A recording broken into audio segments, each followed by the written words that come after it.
Bonjour à tous, bienvenue sur l'étoffe d'un chef. Y aura-t-il une guerre entre l'Iran et les États-Unis? Vaste question. Bon, ça, c'est pas moi qui te dirais, hein. Mais est-ce que ce régime mérite d'être détruit, déjà? On est face à un régime notoirement impopulaire, tu le sais. Tu es sûr qu'il est impopulaire? Pour que sa population aille au-devant d'un massacre pour le renverser, alors qu'il y a déjà eu tirs dans la foule, torture, flagellation, pendaison, pour qu'il tente malgré tout de le renverser, oui, je pense qu'on peut parler de régime impopulaire, très impopulaire. Mais pourtant, dans ta série sur l'Iran, tu avais dit que 1979 était une révolution populaire. Le peuple iranien l'a voulu, cette république islamique. Oui, en 1979, il avait l'air de la vouloir, en effet. Mais il en veut plus. Non, Mais qu'est-ce qui s'est passé entre les deux? il s'est passé 47 ans.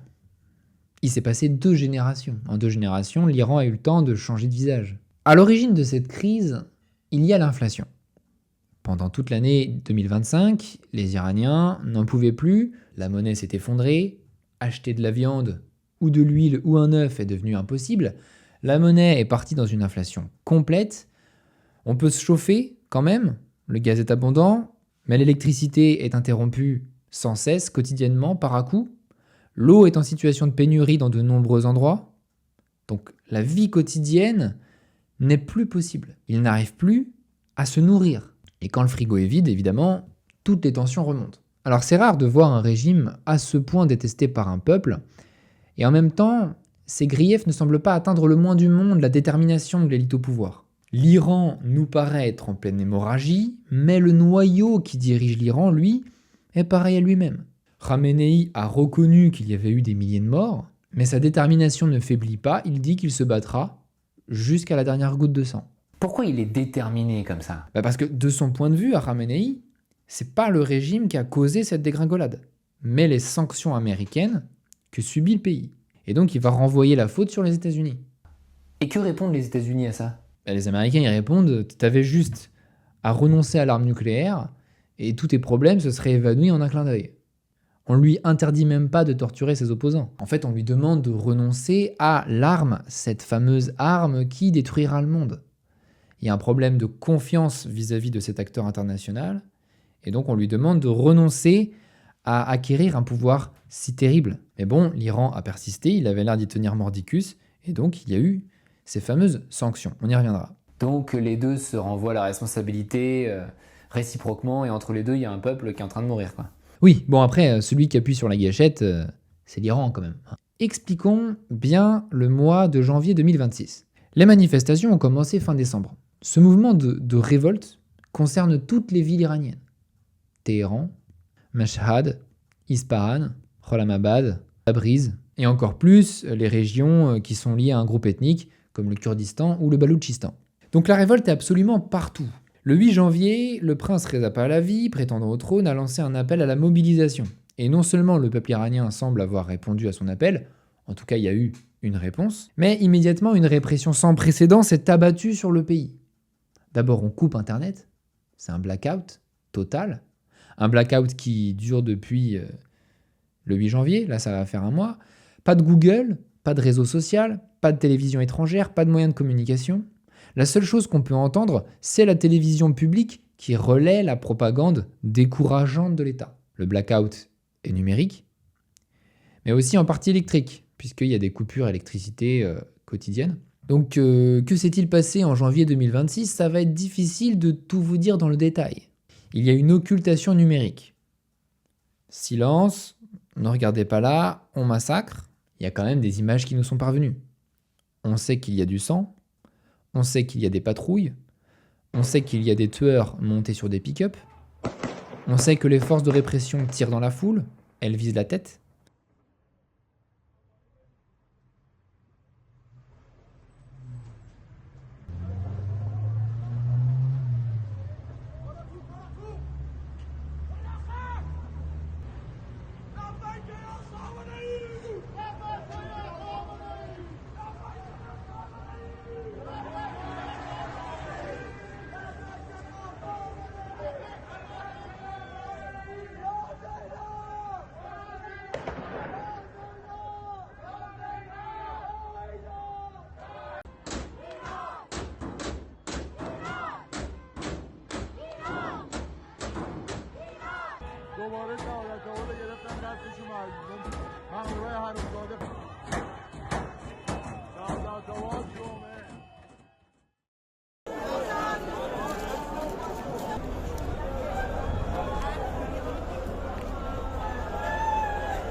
Le nombre de victimes atteint les 30 000 morts. C'est un chiffre qui a l'air extrêmement crédible à l'heure actuelle. On est certainement face à un grand massacre du XXIe siècle, à n'en pas douter. À titre de comparaison, la répression par le Shah d'Iran en 1978, à la veille de la Révolution, s'élevait à 2800 victimes, estimation haute. Donc la République islamique est beaucoup, beaucoup plus répressive que la SAVAK, qui elle n'était pourtant pas une association de charité. Alors en Iran, l'État n'est pas juste un État ordinaire avec une police et une armée et des services secrets.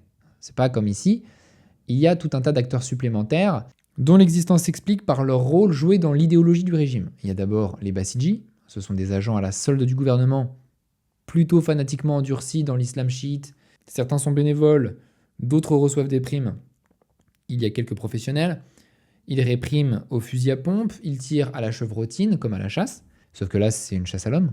Tu vois le principe de la chevrotine ? Il cause des blessures extrêmement difficiles à soigner, les projectiles étant multiples et donc complexes à retirer.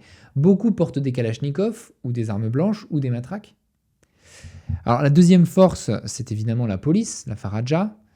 À Téhéran, à Ilam, à Kholamabad, on sait que les agents de police sont présents dans les hôpitaux pour empêcher qu'on prodigue des soins aux blessés ou pour les achever à l'arrivée dans le hall.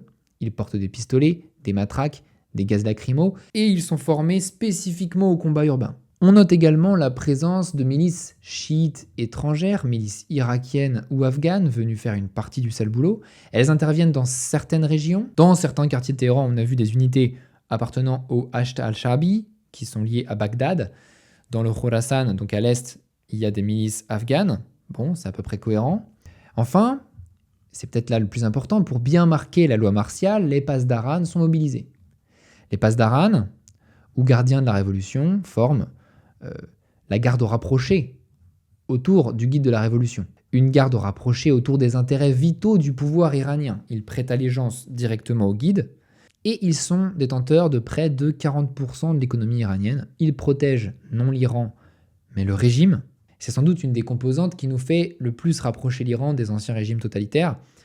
Quand je dis les régimes totalitaires, bien sûr, je fais référence au nazisme et au communisme. Est-ce qu'il y a une ressemblance entre l'Iran et les anciens régimes totalitaires qu'on a connus au XXe siècle ? Oui, il y a un certain nombre de ressemblances, et notamment ce dédoublement du pouvoir. D'un côté, il y a l'armée, la police, bref, les corps de l'État, et de l'autre, des structures parallèles qui appartiennent au parti. C'est pas vraiment le parti, mais c'est le régime lui-même. Et pour sélectionner son personnel, il fait intervenir des critères idéologiques très durs. Et ici, ce dédoublement du pouvoir, on le voit très bien avec les gardiens de la Révolution, les Pasdaran. Alors que jusqu'au 8 janvier, les massacres se faisaient à la chevrotine, ce jour-là, Amnesty International l'a confirmé, les Pasdaran utilisent des mitrailleuses montées sur pick-up. Et on entend des tirs en rafale continue. C'est un armement de guerre. En janvier 2026, l'Iran est en guerre. Contre qui ? Contre son propre peuple. Le régime a procédé à tout un tas de perquisitions. Ces perquisitions ont pour but de démanteler toutes les installations Starlink. Starlink ? Mais qu'est-ce que la société d'Elon Musk a à voir avec l'Iran ? Parce que les Iraniens pouvaient contourner le blackout par une connexion au fournisseur d'accès Starlink. D'autant plus aisément que Elon Musk a rendu Starlink gratuit pour les Iraniens depuis le 13 janvier. Cela peut constituer un moyen évident de propager des images des massacres à l'étranger. Or, de façon générale, toute tentative de partager des images est traquée scrupuleusement par le régime. Il y a eu des milliers de morts, mais il faut qu'ils meurent sans qu'on en conserve d'images. Parce que, évidemment, tout le monde connaît le pouvoir des images. Dans la ville de Rasht, les manifestants ont lancé des cocktails Molotov sur un poste de la Faraja et ont incendié la mairie, le gouvernorat. Beaucoup de barricades ont été dressées pour bloquer les Bassidji. Donc, là-bas, il a fallu envoyer les Pasdaran pour les mater à la mitrailleuse. Les manifestants, évidemment, se sont tous enfuis en direction du bazar. Et pour les faire sortir de leur cachette, les Pasdaran ont procédé à l'incendie du bazar de Rasht, brûlant vifs des centaines de civils. Soit dit en passant, c'était un endroit symbolique de la culture persane, extrêmement célèbre. Il y a beaucoup de corps qui s'entassent dans les morgues, partout en Iran, et ces morgues sont sans cesse visitées par les familles qui cherchent leurs proches. Il se trouve que le régime rend les corps uniquement contre de l'argent. Ça s'appelle, non sans humour noir, le prix de la balle. Si on pense que 30 000 personnes sont mortes, un nombre bien plus énorme de prisonniers a été constitué. Pour eux, comme pour toujours dans ce pays, comme depuis très longtemps, ça sera la torture, peut-être même la pendaison. Et tout cela est tout à fait standard, puisque ça fait très longtemps que l'Iran est connu pour ses pratiques tortionnaires et son recours très très facile à la pendaison des opposants. Le personnel hospitalier rapporte qu'il y a des plaies qui font penser à des trous à la perceuse. Cette barbarie s'explique facilement par le fait que tous les manifestants sont accusés d'être complices du Mossad. Voilà donc les événements. Alors il faut vraiment rappeler que toutes les couches inférieures de la société sont impliquées. Le Kurdistan iranien est en situation de crise complète à l'heure où je vous parle. On soupçonne l'usage de gaz toxiques à son encontre. Apparemment, ce serait du fentanyl, selon certains analystes qui ont reconnu les symptômes d'une overdose d'opioïdes sur les images à notre disposition. Mais il devrait tomber. Ça va faire comme le printemps arabe, le régime va tomber de lui-même. Comme avec Ben Ali en Tunisie ou Moubarak en Égypte. Tu vas voir, l'armée va changer de camp. Si tu le dis, mais moi j'en suis pas sûr, parce que pourquoi l'armée elle change pas de camp en ce moment? C'est maintenant qu'il faut changer de camp, c'est pas au mois de février. Et puis de toute façon, même si elle changeait de camp, le système est pensé pour concentrer le pouvoir militaire non pas dans l'armée, mais chez les Pasdaran. Donc c'est loin d'être gagné, et si tu veux mon avis, on n'est pas du tout face à un État failli, on est plutôt face à un régime qui fait bloc, un régime très solide. Si l'armée défend le territoire, les Pasdaran défendent le régime. Ils défendent le pouvoir lui-même contre tout ennemi, y compris et même surtout l'ennemi intérieur. Et effectivement, c'est un trait assez commun des totalitarismes. J'ai cité ici un trait de ressemblance avec les régimes totalitaires, un point commun qui, à lui seul, n'est pas suffisant pour le ranger parmi eux, mais il faudrait savoir s'il y a d'autres points communs. Bien sûr, les manifestants sont divisés sur leurs intentions, mais la figure de Reza Pahlavi est certainement celle qui s'impose le plus naturellement à l'esprit pour les opposants. Elle vient naturellement à l'esprit parce que tout ce qu'on reprochait au Shah d'Iran en 79, c'est précisément ce qu'aujourd'hui on regrette chez lui. Quand je vous dis que le peuple a changé, c'est assez impressionnant. Il semblerait qu'en 79, on ait voulu justement le retour du clergé, et maintenant qu'on a eu ce régime pendant 47 ans, on est arrivé à une saturation de la loi islamique. Parce que c'était quoi les défauts du régime du Shah qui ont provoqué sa chute? C'était quoi? C'était son indulgence à propos de la loi islamique? C'était sa méfiance envers le clergé chiite? C'était sa politique extérieure qui était beaucoup plus subtile et qui avait de bonnes relations avec l'Occident et donc qui ne venait pas envenimer sans cesse le quotidien matériel des citoyens iraniens. C'était aussi son patriotisme. Paradoxalement, le régime islamique n'est pas très patriote. En fait, il fige l'identité iranienne dans l'islam chiite, alors que si vous connaissez un petit peu la civilisation persane, vous savez qu'elle est infiniment plus riche, infiniment plus profonde que ce simple respect de l'islam. Donc évidemment, le retour du Shah, pareil, une alternative tout à fait crédible. Mais bon, vous le savez, l'histoire ne se répète pas vraiment. Quoi qu'il en soit, la figure de Reza Pahlavi dure dans le temps. Les chefs, les leaders de la révolte, à l'intérieur, il y en a aussi, mais dès qu'une tête sort de la masse, elle est immédiatement exécutée par le régime, tandis que Reza Pahlavi, lui, il vit à l'abri dans le Maryland. On peut critiquer cet aspect, mais bon, ça lui permet aussi d'avoir une certaine espérance de vie. Il veut rétablir la monarchie? Sûrement. Mais Reza Pahlavi ne tient pas un discours monarchiste pour l'instant. Son discours, il est extrêmement démocratique, il appelle à des élections libres, il se décrit comme un facilitateur de transition, mais sans doute ses partisans voudraient qu'il soit plus que cela. Et les Américains vont réagir ou pas? Alors, les Américains aussi ont réagi, ils ont commencé par ce qu'ils appellent la pression maximale. Trump a envoyé un porte-avions, Abraham Lincoln, qui dormait à San Diego jusqu'ici, mais cette flotte n'est pas entrée encore dans le golfe Persique. De toute façon, le régime des Mollahs a averti que si on engageait le combat, il répliquerait avec une détermination bien plus importante que lors des 12 jours, en juin 2025.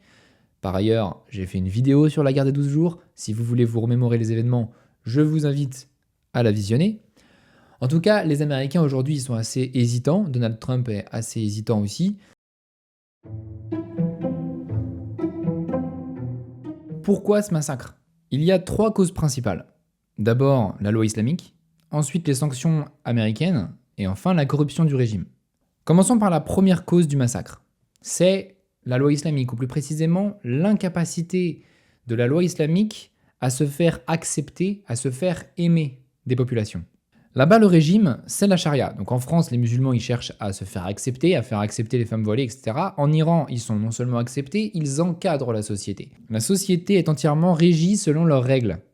La société est à l'image de ce que voudrait le clergé des musulmans. Mais t'avais pas dit une fois que les musulmans n'ont pas de clergé, justement? Eh bien, effectivement, les sunnites n'ont pas de clergé. Mais les chiites, eux, ils en ont un, qui est non seulement intercesseur entre les hommes et Dieu, mais en plus, c'est un clergé puissant et indépendant financièrement. En Iran, il est souvent formé dans l'université, la Hawza, de Qom. Et c'est là que Khomeini et Khamenei ont été formés, ainsi que toute l'élite religieuse du pays. Le chiisme est un islam clérical qui porte en lui la faculté d'encadrer complètement la société. L'islam a toujours été une religion politique, mais l'islam chiite est particulièrement destiné à devenir une théocratie, puisqu'il existe un clergé qui se sent en capacité d'imposer ses règles et sa vision morale à l'ensemble des citoyens. Et lorsqu'il est au pouvoir, comme c'est le cas à partir de 1979, il est capable de convoquer une armée et une police qui sont spécifiques au régime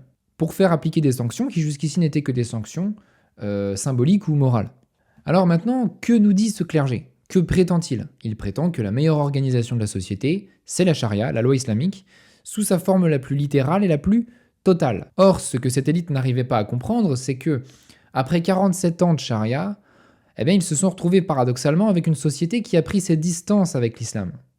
Qui en a par-dessus la tête ? D'abord parce que la loi islamique, elle est très pesante, elle est difficile à supporter. Et ensuite parce qu'elle est désormais tellement associée au régime que tous les échecs du régime se répercutent sur la religion. À chaque fois qu'un pasdaran tire à la mitrailleuse sur la foule, à chaque fois qu'il fait un trou dans un front, la mosquée perd des clients. Et le régime n'a pas arrêté de réprimer son peuple depuis sa création. Il y a eu des soulèvements dans les années 80, il y a eu évidemment le soulèvement de 2009, 2019, 2021, 2023, donc ça ne s'arrête jamais, plus le temps passe, et plus cette charia apparaît comme une espèce de diktat incompréhensible. Les Iraniens ne sont pas stupides, ils regardent autour d'eux, ils voient bien que dans les autres pays, il n'y a pas toutes ces contraintes au quotidien, et ils se demandent donc dans quelle secte sont-ils nés. C'est normal. Et quand ils voient la société américaine, on a beau leur expliquer que c'est le grand Satan, eux ils ont plutôt tendance à l'envier. En Iran, si vous allez à la mosquée, vous avez presque l'air de faire une allégeance au régime. Ce qui est un peu dommage parce que c'est pas très nuancé comme façon de voir, mais c'est ce qui se passe dans les faits. L'islam culturel, l'islam privé, a subi un certain désamour du fait des outrances de l'islam public, de l'islam politique. La charia était censée être un cadre épanouissant et pourtant, elle flétrit le pays. Elle dit qu'elle part de la source la plus incontestable du monde, le Coran, mais le Coran se découvre non seulement contestable, mais surtout contesté, en fait. On dénonce souvent ici le voile. Alors c'est vrai que c'est scandaleux, mais ça va beaucoup plus loin qu'une simple obligation de porter le voile. En Iran, on est désormais, depuis quelques années, dans une surveillance numérique avec usage d'intelligence artificielle. Quand une femme non voilée ou mal voilée marche dans la rue, elle est repérée par caméra et elle reçoit sur son téléphone sa convocation au poste. L'amende, c'est quelque chose comme 2000 €. Ce qui en Iran, en rial, équivaut à une ruine automatique. La récidive, c'est 10 ans de prison. Pour collaboration avec puissance étrangère. Pour collaboration avec puissance étrangère, mais quel rapport ? Mais si tu mets pas ton voile, pour une femme, c'est que tu es complice du Mossad. Quel est le rapport entre les deux ? Mais c'est ce que dit la loi hijab et chasteté. Toute personne qui, en collaboration avec des gouvernements, des réseaux, des agents ou des organisations étrangères, ou de manière organisée, commet le crime de non-port du hijab ou encourage autrui à le faire, sera condamné à une peine de prison de 4e degré, entre 5 et 10 ans, et à une amende allant jusqu'à 360 millions de rials. Mais comment se fait-il que lui fasse le lien entre ces deux choses ? Mais c'est tout le temps comme ça en Iran, c'est terrible. Regarde, le 3 janvier 2024, à Kerman, 2 personnes ont fait exploser leur ceinture d'explosifs. Il y a eu 94 morts. Un attentat abominable. Et vous savez ce qu'a dit le gouvernement iranien ? Il a immédiatement accusé Israël. Alors nous, évidemment, on est sur les fesses. Parce que, évidemment, c'est pas Israël qui l'a fait. Et je dis même pas ça spécialement pour défendre Israël. Mais c'est que dans la vie, il y a ce qui s'appelle des modes opératoires. La ceinture d'explosifs, c'est une signature. Et l'État islamique, sans surprise, a, peu de temps après, revendiqué l'attentat. Sauf que l'Iran ne voulait pas accuser l'État islamique. Et même après la revendication, l'État iranien a longtemps supposé à une complicité indirecte entre les djihadistes et Israël. Dans cet attentat, contre lui, il a vu le mal. Et ce mal, il a une adresse postale, c'est Jérusalem. D'ailleurs, maintenant que j'y réfléchis, c'est un deuxième trait de ressemblance avec les régimes totalitaires. Tu te souviens des procès de Moscou, des procès de Prague, etc., à l'époque de Staline. Le régime veut ton bien, il est là pour te protéger contre le mal. Et le mal, c'est les pays ennemis qui se trouvent à l'extérieur. On va chercher à te rattacher à cet ennemi extérieur. Bon, en Iran, le mal, c'est Israël. C'est comme ça. Il faut accepter cette idée. Il est pratiquement interdit de mettre de la nuance dans cette vision. Alors évidemment, pour une chaîne comme la mienne, c'est assez intéressant tout ça. Vous savez que sur ma chaîne, nous avons critiqué Israël. Nous savons que c'est un pays qui a un rapport assez malsain à la terre, qu'il a tendance à empoisonner les relations humaines avec les autochtones, et que le reste est une escalade qui est partie de là. C'est une critique que j'ai faite, que je maintiens d'ailleurs, mais notez bien, pour revenir à notre sujet, que cette critique que j'ai faite sur ma chaîne, ce n'est pas du tout la critique que fait l'Iran. L'Iran n'a jamais dénoncé la politique foncière d'Israël. D'ailleurs, l'Iran n'a jamais adopté de posture critique vis-à-vis d'Israël. Il dit Israël est le mal, c'est un mal existentiel. Et là, vous aurez beau lui dire, mais vous savez, il y a aussi de la violence ailleurs sur Terre, qui a d'ailleurs d'autres causes. Il y a le Soudan, il y a le Rwanda, il y a l'Arménie, il y a les Ouïghours, etc. Mais en fait, ces comparaisons, il s'en moque. Parce que tout ça, pour lui, ce sont des accidents, ce n'est pas le mal. Mais c'est pas ça qu'on appelle le complotisme. Effectivement, il y a dans ce refus d'un discours critique, cette espèce de simplification du réel, quelque chose qui peut nous faire penser aux théories du complot qu'on entend un petit peu à droite à gauche dans la vie. C'est-à-dire que le totalitarisme a toujours entretenu des liens très étroits avec les réflexes de la théorie du complot. Parce que finalement, que faisaient les nazis et les communistes ? Ils étaient en guerre contre un complot total mondial. De même, les communistes, à chaque fois qu'ils voyaient un individu qui leur déplaisait, ils voyaient en lui un agent du capital. Or, comme les pays socialistes avaient été libérés du capital, il ne pouvait venir que de l'extérieur. Et donc, ça devait être un agent des États-Unis. Et pendant le mois de janvier qui vient de s'écouler, là, des milliers de gens sont morts à cause d'un soudoiement complètement imaginaire. Actuellement, en Iran, les caméras de surveillance numérique permettent de traquer de très nombreux délits. Un véhicule conduisant une femme non voilée verra sa plaque d'immatriculation enregistrée. Une pharmacie ou un magasin qui lui a vendu un produit, également. Les caméras repèrent également les individus faisant des rassemblements douteux ou qui sont postés un peu trop longtemps près des bâtiments officiels. La consommation ou le transport d'alcool vaut flagellation. Promener un chien est complètement interdit. Posséder une antenne satellite ou un VPN est passible de graves ennuis avec les autorités. L'homosexualité est punie de mort. Et l'apostasie, le fait pour un musulman de se rapprocher d'une autre religion que l'islam, par exemple le christianisme ou le zoroastrisme, est également passible de mort. Une femme qui chante seule devant un public mixte sera interpellée par les autorités. Une femme qui danse seule également. Une femme qui veut se rendre à un spectacle d'hommes comme un match de football aura bien des difficultés à y parvenir. Un étudiant qui organise une fête mixte peut être dénoncé au Basiji. Fêter la Saint-Valentin ou Halloween sur le campus est mal vu. Vous ne rêvez pas, vous êtes en Iran. C'est comme si la Chine avait communiqué sa politique de surveillance totalitaire à un pays musulman radical.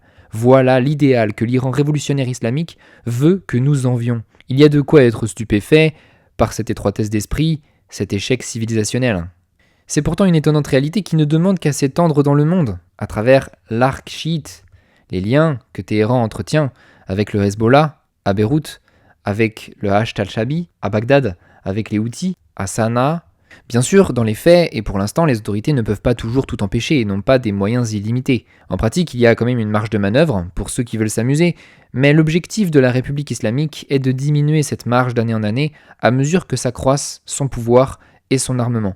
Déjà, il a récemment acheté une trentaine d'avions Sukhoi à la Russie. Le jour où il possédera la bombe nucléaire, il se sentira invulnérable. Et c'est cela qui nous fait mieux comprendre les raisons qui ont poussé les Américains et une bonne partie des pays libres à s'opposer à cette acquisition.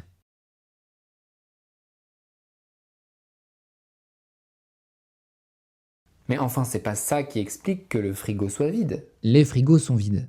Et ça, c'est à cause des sanctions américaines. Décrivons ces sanctions. En gros, c'est un triple embargo. C'est un embargo commercial, on n'achète pas iranien et on ne vend pas aux Iraniens.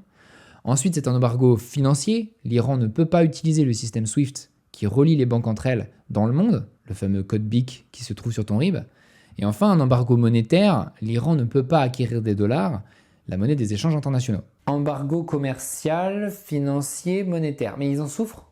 Oui, l'économie iranienne en souffre, elle en souffre beaucoup. Le pétrole devient très difficile à vendre, ainsi que les plastiques et les aciers qu'ils produisent. Il y a aussi des conséquences sur l'agriculture. L'Iran est le leader mondial de certains produits, comme le safran et la pistache. Et il ne peut plus les vendre? Si, il peut, mais jamais comme produit fini, toujours comme produit intermédiaire.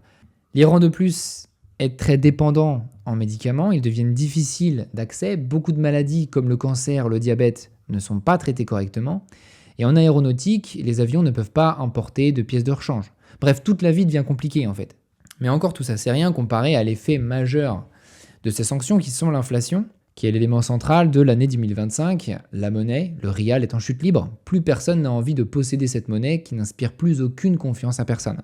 Et donc sa valeur baisse. Au bazar, les marchands ne trouvent plus le moindre intérêt dans cette monnaie. Le marchand essaye d'acheter et de revendre en se faisant une marge. Mais quelle marge peut-on se faire quand la monnaie perd de sa valeur chaque mois, chaque semaine, chaque jour? C'est impossible. Et toutes ces sanctions, ça sonne comme une punition. Mais une punition pourquoi, dans le fond? Ces sanctions ont été mises en place en gros depuis les années 2000 et elles se sont amplifiées en 2018. Le reproche fondamental, c'est que l'Iran veut absolument l'arme nucléaire. Mais n'y aurait-il pas justement une hypocrisie des pays occidentaux à toujours vouloir à tout prix conserver un monopole sur cette arme nucléaire? Cet argument, il peut s'entendre. Le système de non-prolifération, il est discriminatoire par principe.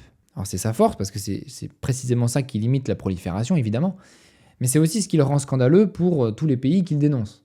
Maintenant, au-delà de ça, on peut préciser deux choses. D'abord, il faut bien comprendre que le principe de non-prolifération, c'est d'éviter que l'arme nucléaire fuite dans les mains des groupes terroristes. Le terroriste, c'est celui qui n'a pas d'État, qui n'a pas de population à protéger. C'est celui qui se fiche de la mort de sa propre population, pourvu que sa lutte contre le mal continue. Celui-là ne peut pas comprendre la dissuasion nucléaire car on n'est dissuadé que si on a une position à protéger. Or, il faut bien le dire, les alliés de l'Iran sont tous des archétypes de cette définition. Et surtout, la deuxième chose à comprendre, c'est que l'arme nucléaire, c'est une affaire de confiance. On fermera les yeux sur quelqu'un qui l'a acquise s'il y a une certaine confiance, ou du moins peu d'éléments qui suscitent la méfiance. Mais pourquoi les États-Unis feraient confiance à un État qui les décrit comme le grand Satan, depuis sa création en 1979 ? Dans les manuels scolaires iraniens, il est écrit noir sur blanc que l'Occident, c'est le grand Satan, le Shaitan e Bozor. Peut-être que je prononce mal, mais c'est ça que ça veut dire.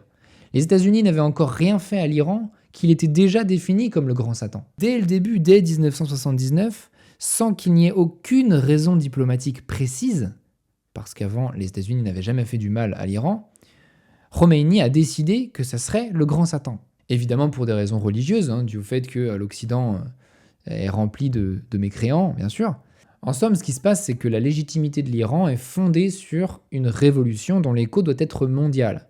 Quand il dit qu'il faut défaire le grand Satan, ce combat est en fait pour lui sa raison d'être. C'est un régime de combat. Il veut parler d'égal à égal avec le grand Satan, avec les États-Unis et Israël en fait, pour pouvoir à terme l'anéantir. Tout son discours est basé là-dessus.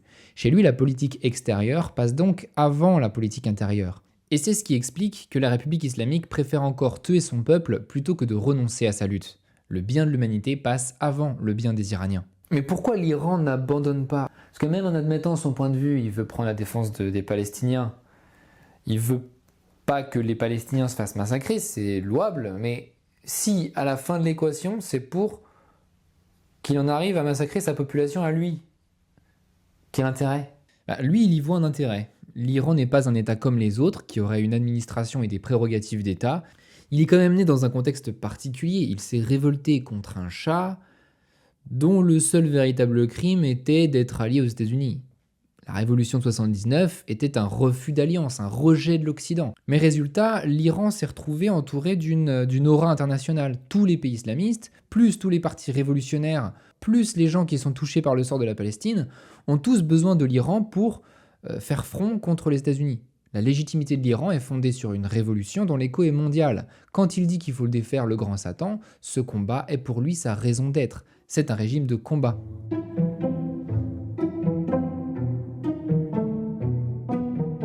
Il y a bien une qualité qu'on peut reconnaître à ce régime, c'est qu'il s'est montré très astucieux. D'abord, pour son pétrole, il a mis en place une flotte fantôme. C'est une flotte qui transporte du pétrole vers la Chine sous faux pavillon. Une flotte qui traverse le golfe Persique, elle profite du gros trafic. Elle transvase à Malacca le contenu de son tank dans un autre bateau qui rejoint, lui, les côtes chinoises. Et ça fait ainsi tout un trafic secret qu'on appelle la flotte fantôme. Mais ils arrivent à passer entre les mailles du filet. Je pense que les Américains ont repéré la plupart de ces bateaux, mais laissent faire pour éviter de provoquer directement une guerre. Et ils exportent combien en barils? Eh bien, en ce moment, on est à 2 millions de barils par jour. C'est beaucoup?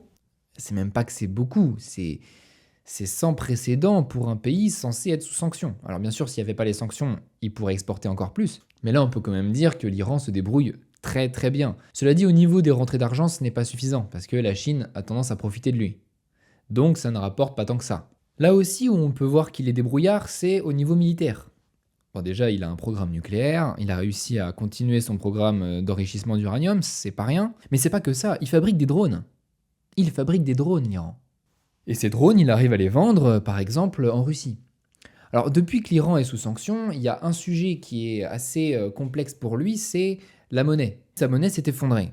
Et pour la maintenir à flot, il faudrait que l'État achète des rials avec des dollars. Mais il n'a pas le droit d'avoir des dollars. Pour amasser des dollars, la République islamique a mis en place des stratégies. L'une d'entre elles consiste à passer par des sociétés écrans aux Émirats. Une autre stratégie consiste à acheter non pas des dollars, mais des crypto-monnaies indexées sur le dollar, le Tether, un stablecoin, et les Pasdaran effectivement possèdent dans leur compte plusieurs centaines de millions de Tether. Ajoutons pour l'anecdote qu'en octobre 2023, au moment de l'agression du Hamas, des spécialistes en cybersécurité israéliens sont parvenus à détourner 80 millions de ces Tethers vers des comptes d'impasse, c'est-à-dire des adresses poubelles, ce qui représente peut-être 1/6 du total que possédaient les Pasdaran.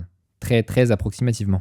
Et enfin, comme les crypto-monnaies sont un petit peu une faille dans le système monétaire international, l'Iran s'est aussi lancé dans le minage de Bitcoin. Minage de? Le minage de Bitcoin, c'est une activité assez lucrative et parfaite pour l'Iran. Ça consiste, en très gros, à transformer de l'électricité en crypto-monnaie. Tu fais tourner des data centers qui réalisent des opérations lesquelles te rapportent des bitcoins. Alors tout ça, ça consomme énormément d'électricité, mais en Iran, l'électricité ne coûte pas très cher. On produit beaucoup de gaz naturel, et en plus tout ça, c'est particulièrement rentable en Iran puisque les bitcoins vont servir à payer la Chine directement. Alors il semblerait que 50% du minage de bitcoin en Iran est contrôlé exclusivement par les Pasdaran qui empochent tout. Et évidemment, lorsque je vous parlais en début de vidéo de blackout électrique ou de coupure d'électricité fréquente, il n'est absolument pas question pour les élites de priver d'électricité les fermes de minage. Mais en fait, ils sont débrouillards. Disons que ce régime, la République islamique, est devenu un professionnel dans la résistance aux sanctions, dans le contournement des sanctions internationales. Mais ces sanctions, il faut quand même qu'on en parle un peu parce que elles sont dérangeantes dans leurs conséquences. Les sanctions creusent le décalage avec le peuple. Il faut bien se dire que les Pasdaran continuent de s'enrichir, que ce soit à travers le Khatam al-Anbiya, qui est le conglomérat des travaux publics, qu'il contrôle entièrement, le monopole sur les télécommunications, le Bonyad Mostazafan. Le Bonyad, c'est une association caritative islamique qui est en fait complètement contrôlée par les Pasdaran. Et donc on voit qu'avec tout un ensemble d'outils différents, ils arrivent à contrôler toute l'économie, ou presque, une très grande partie en tout cas. Les sanctions renforcent le pouvoir, renforcent les logiques de marché noir et de contrebande qui ne font que l'enrichir, mais elles affaiblissent la population qui, elle, s'appauvrit. Finalement, le système des sanctions est un système assez agressif. Je ne sais pas si c'est agressif, mais au bout d'un moment, c'est mesquin. Parce que c'est un système qui sépare complètement le régime de sa base. L'Iran pratique plus que jamais la corruption et le marché noir, et à chaque fois que son peuple crie, le régime peut renvoyer la faute sur les Américains, ce qui le dispense complètement de se soucier de ce que va devenir son peuple. D'ailleurs, on avait eu déjà un petit peu ce cas de figure à l'époque des sanctions contre l'Irak sous Saddam Hussein. Et d'ailleurs, c'est pour ça qu'aujourd'hui le pays explose. C'est parce qu'il n'y a plus les classes moyennes pour, vous savez, cimenter un peu les deux couches sociales, les riches et les pauvres. les classes moyennes étant assez larges et plutôt inactives politiquement, ça permettait de stabiliser un peu la situation politique. Et aujourd'hui, ces classes moyennes, elles ont disparu. Et je ne sais même pas s'il faut dire que c'est une stratégie américaine, parce que, en fait, souvent les États-Unis s'imaginent que lorsqu'on met en place des sanctions, ça va durer quelques années, au bout d'un moment, le régime acculé finit par accepter les nouvelles conditions. Ici, il aurait tout simplement fini par renoncer à l'arme nucléaire, ce qui était quand même quelque chose d'assez simple. Mais là, ils sont au contraire face à un régime qui sort renforcé de la situation, mais complètement enfermé dans une tour d'ivoire. Et de son côté, ce qui est surprenant, c'est que la République islamique n'a jamais essayé de récompenser sa population des sacrifices qu'elle supportait pour payer sa course à la bombe. On a dit que les Pasdaran étaient assez débrouillards, mais ils ont aussi une propension à la corruption et j'ai envie de dire au saccage. Prenons par exemple l'affaire des barrages.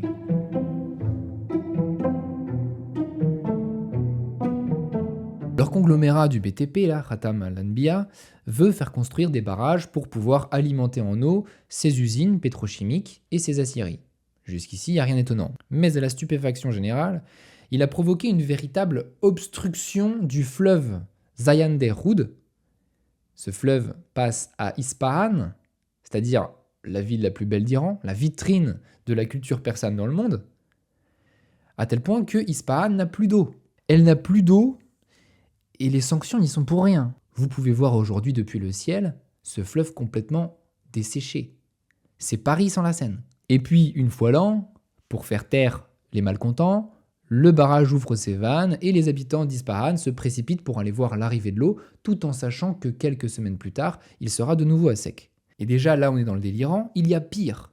Les Pasdaran ont fait construire des barrages et des réservoirs de barrages sur des massifs salins. Et ce contre l'avis de tous les spécialistes consultés. L'eau, qui était censée ensuite irriguer les champs, a fini par les détruire par le sel. C'était le barrage de Gotwand, au Khouzistan. On pourrait croire à une erreur, vous allez me dire, c'est peut-être juste une erreur monstrueuse, mais une erreur tout de même. Sauf que quelques années plus tard, un nouveau projet, le barrage de Shamshir, répète la même situation, de nouveau, bâti sur le sel. Les Pasdaran n'en ont rien à faire. Et ça rend l'eau impropre à la consommation, ça la rend encombrante pour les turbines, et nocive pour l'agriculture. C'est un véritable saccage. Et ça, c'est important parce que la répétition de ce type de saccage, conjugué à tous les faits de corruption qu'on leur connaît, a donné aux Iraniens le sentiment que les Pasdaran ont un mépris profond pour le peuple. Et que tout ce qu'ils poursuivent vraiment, c'est l'édification de leur propre puissance. Et en attendant, le pays manque de la ressource la plus essentielle pour la vie, qui est l'eau.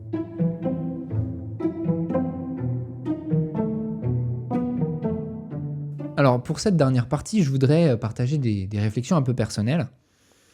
Ce qui arrive à l'Iran me paraît quand même étrange et m'a toujours paru un peu étrange. D'abord, on peut trouver étrange cette haine des États-Unis, qui n'est pas toujours très claire dans ses motifs. Mais si, tu sais, c'est à cause des expéditions débiles en Libye, en Irak et ailleurs, t'en as parlé sur cette chaîne.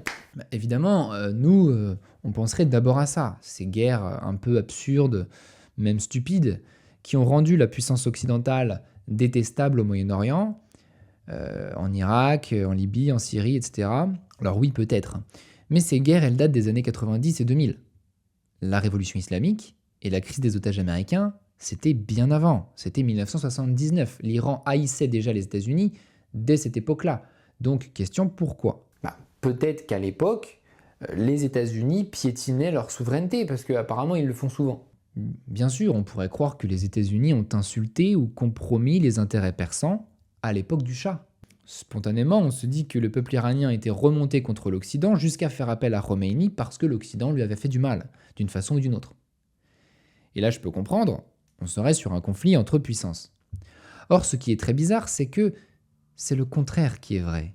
Le Shah d'Iran avait une armée puissante, donc il avait l'indépendance militaire, il avait nationalisé le pétrole, donc une indépendance économique. D'ailleurs, j'entends sans cesse parler de Mossadegh et de l'intervention britannique en 1953, et toujours en oubliant de préciser que le Shah d'Iran a récupéré le contrôle de son pétrole en 1973. Il avait certainement profité des chocs pétroliers pour renégocier les accords à son avantage. Sur cette chaîne, on raconte les histoires jusqu'au bout. Il honorait la culture persane, le millénaire de Ferdoussi, Cyrus le Grand, donc il y avait l'affirmation d'une autonomie culturelle. L'Iran, c'est la Perse, civilisation magnifique, autonome, qui n'a absolument pas besoin de l'Occident pour être belle d'ailleurs, mais qui n'a pas non plus besoin de s'opposer à lui. Le Shah n'a d'ailleurs jamais mâché ses mots à propos d'Israël non plus. On en avait déjà parlé dans mon épisode sur la guerre des 12 jours. Alors on a envie de dire, alors quoi, qu'est-ce qui n'allait pas sous le Shah d'Iran ? Mais en fait, le Shah a nui non pas aux intérêts de la Perse, mais aux intérêts du clergé. Et oui, car la Perse est chiite, elle possède donc un clergé autonome financièrement et politiquement, on l'a déjà dit, dont le centre est la ville de Qom. L'existence de ce puissant clergé rend toute occidentalisation des mœurs très délicate. Or, il est exact, on l'avait vu dans notre épisode sur le Shah d'Iran, que le Shah avait été brutal avec le clergé. Il les avait dépossédés de leurs terres pendant ce qui s'appelle la Révolution blanche en 1963. La Révolution blanche. Et là, tout de suite, on comprend mieux. Tu penses que la révolution islamique était avant tout une revanche du clergé ? Oui, c'est d'abord une revanche du clergé. Et Khomeini parlait au nom du clergé dans un premier temps. Un clergé qui regrettait l'occidentalisation et qui rejetait cette proximité avec l'Occident, non pas que ça menaçait les intérêts du pays, mais ça menaçait l'islam lui-même. Ça menaçait l'islam dans ses fondements philosophiques. D'ailleurs, le Shah d'Iran avait toujours pensé que la loi islamique était un frein au développement du pays. Mais c'est là que le clergé a joué une carte habile qui était le peuple, parce que le peuple était encore très croyant à cette époque. Et c'est là que c'est surprenant, c'est qu'aujourd'hui, en 2026, finalement, de nouveau, on a un divorce total entre le pouvoir et le peuple, mais les rôles sont inversés. L'occidentalisation, en cela les mollahs n'ont pas tort, n'est pas et n'a jamais été un bien en soi. Adopter les mœurs débridées de l'Occident mèneront peut-être certains Iraniens à d'autres dérives. L'occidentalisation n'a jamais été un bien en soi, et d'ailleurs je ne sais même pas si elle a déjà désigné une chose précise. Mais ce que les mollahs croient, c'est que toute personne qui refuse la loi islamique, ou qui n'y trouve pas son bonheur, est contaminée par une sorte de maladie qu'ils ont baptisée l'occidentalisation. Ils font ici un mauvais procès aux pauvres Iraniens qui ne voient dans l'Occident qu'une voie de sortie au bout du tunnel. Ce peuple ne porte pas de jugement précis ou lucide sur la civilisation occidentale, qui d'ailleurs n'existe pas. Ils ne nous font pas une analyse du déconstructivisme. Ils ne réclament pas le remboursement des transitions de genre par la Sécu. C'est juste qu'ils pressentent dans nos pays un petit sas de liberté qui, à l'heure actuelle, leur aurait simplement évité de recevoir une balle dans le front. Ils sont un peu comme les Allemands de l'Est, autrefois, qui cherchaient à traverser le rideau de fer. Mais pour ses ennemis, l'Occident, c'est un mot fourre-tout dans lequel on balance pêle-mêle Amérique et Espagne, Germanie et Gaule, juiverie et croisés, chrétiens et athées. Et dans cette grande soupe, chacun trouvera quelque chose à haïr. Les citoyens iraniens ne meurent pas pour la géopolitique. Ils voudraient s'habiller comme ils veulent et lire les livres qu'ils veulent, et avoir les opinions qu'ils veulent, et danser sur la musique qu'ils veulent. Ils veulent citer les poètes persans, ils veulent lire le Shahnameh et par-dessus tout, ils veulent se sentir libres. Ils se moquent de l'arme nucléaire comme de l'an 40. Ce n'est pas l'arme nucléaire qui va remplir leur gamelle. En janvier dernier, ils ont voulu se débarrasser d'un poids qu'ils avaient sur le cœur depuis très longtemps. Et ils ont reçu leur salaire.